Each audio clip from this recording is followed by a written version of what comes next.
course, the fire in Parliament. Now, that has been at the top of many a mind, given those developments. Now, there have also been calls for an independent forensic investigation into that fire that has destroyed the buildings in Parliament. And this after the National Assembly Speaker, Nosiviwe Mapisa-Nqakula, had said that there is more to the fire that destroyed the National Assembly building than just the one person who's been arrested.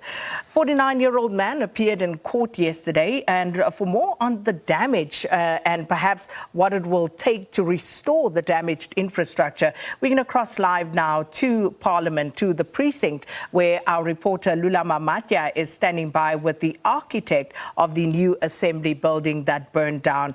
Jack van der Lecq is with Lulama. Let's take you there live now. Lulama, good morning and season's greetings to you and to your guest.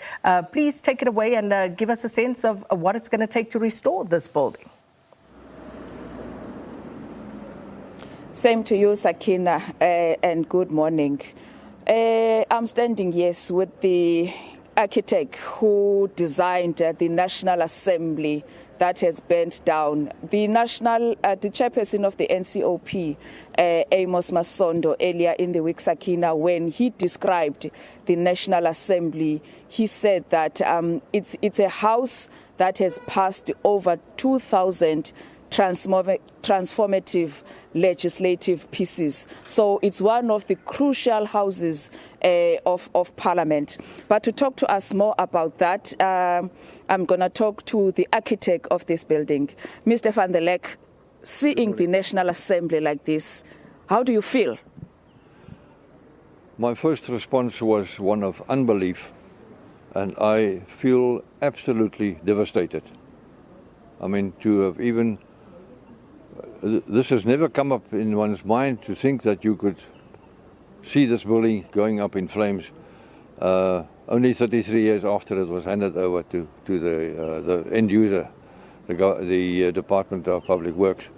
But I am absolutely shattered, and I mean, I find it a great tragedy that a building which in my mind was an anchor point in the whole sort of system, of political system of South Africa, where you have this building as a bastion of the democracy, a beautiful building which has become part and become integrated with my life. I enjoyed it so much working on this project 35 years ago.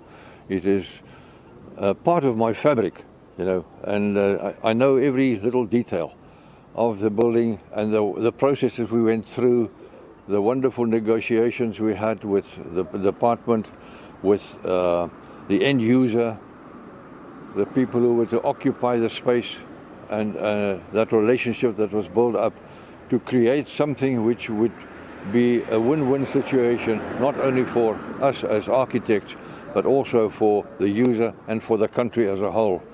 So for me, symbolically, this building reflects that feeling of strength, of security, and of trust and hope that we as a nation in South Africa, if you can ask any South African, when you think of Parliament, the image comes up in your mind. You see the chamber, you see the people speaking on the podium, you see the arguments going on around, you know. But this is a piece of what I would call neutral territory, you know, for South Africa to develop its democracy with, you know, legislation which is decided on here.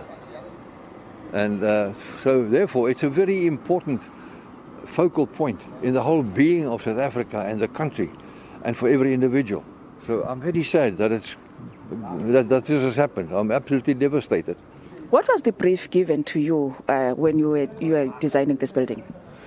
The brief was that obviously politically in South Africa things were changing, and at the time, for previous dispensation, there was a need for a larger assembly chamber because of the inclusion now of the House of Delegates and the House of Representatives at the time. So we had to design a central meeting chamber, what we then called the Great Hall, for the joint meeting of the three houses then of Parliament.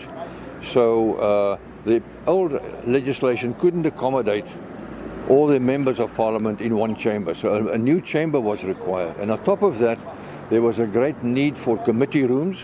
There was a shortage of committee rooms because the whole political operation expanded in the sense that there was more committee room space required, and then also a great shortage of office space. So this building was actually filled with offices from the third floor up. It's offices. But collectively, to provide a facility for all the members of parliament to meet in a single chamber, that was the main object. Let's talk about safety features. Were there any safety features in this building? Like, for instance, if we're talking about bulletproof, so that members of parliament, they feel secured when they are inside here? Safety measures generally were included, which are required by law. I mean, there's national building regulations. There are safety requirements which you have to adhere to. So we followed the specification of providing for safety and security down to the last detail. In this instance also, there was at the time a request that we provide only one office with bulletproof glass. That was the only one, and that was the office of the Speaker at the time. But it's very interesting. This was an instruction which we got from Pretoria, from the Department of Public Works. And when the then Speaker, he came into his office one morning when I was taking him on a tour, and he wanted to open the window, and I said, "Sorry, sir, you can't open the window because it's too heavy. There's bulletproof glass in there." And he didn't like that, and he said, "Well, please, won't you make sure, Mr. van der Lecq, that the bulletproof glass is removed?" So from that point of view, there's no security as far as the window, the fenestration is concerned. But for everything else, I mean, looking at the security of a building and such in terms of firefighting and detection systems, that was all put in place. And this building actually acted and was designed to provide sufficient protection on its own. It's not linked to any other parts of the structure of the precinct from that point of view. The fire that damaged the building, it took more than a day to be extinguished, and then later on flames flare up again. Yeah. What do you think was the cause of that? Is it because of its security is too tight, or what? Look, what I heard initially, the fire started in the old assembly building. And I thought it would be contained to that part of the building. I haven't actually been on site or inside. I don't know what the conditions were, but obviously fire builds up heat and hot air rises. So hot air starts rising into the top of the building and starts pushing into surrounding areas, and that's how fire could spread, you see. But in this instance, how it crept along to get to this building, I'm not quite sure. There must be a forensic investigation done to establish how did this happen. There could be a multitude of possibilities, which I would not like to even venture into at this point in time.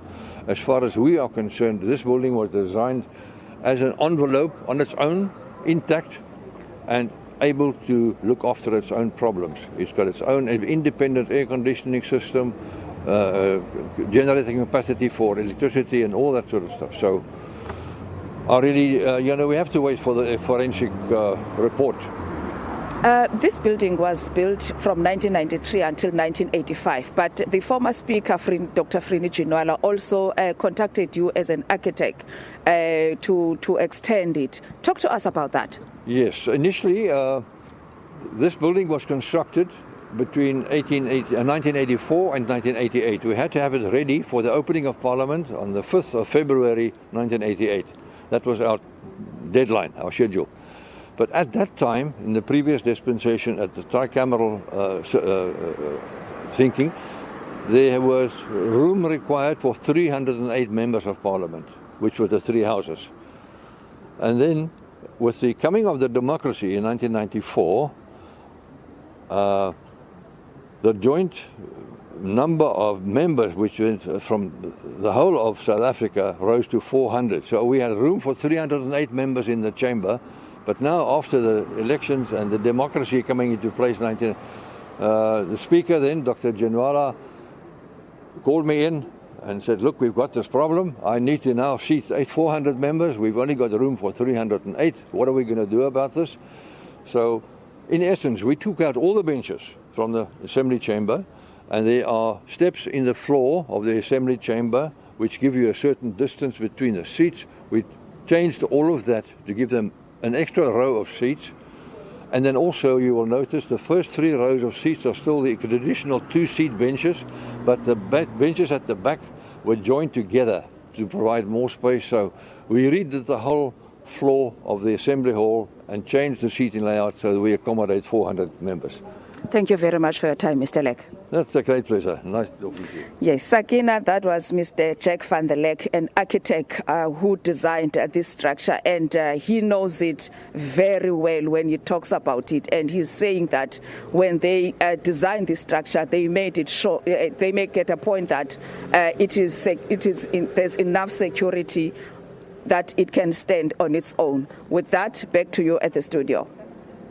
Well, thank you so much, Lulama, and coming to us there from the parliamentary precinct in conversation with the architect there of that part of the structure that built down. Very interesting hearing Jack van der Lecq speak about, his total heartbreak at learning about this, and also just interesting speaking of how when the brief was given, it was to accommodate the then tricameral parliament and needing space in that particular structure.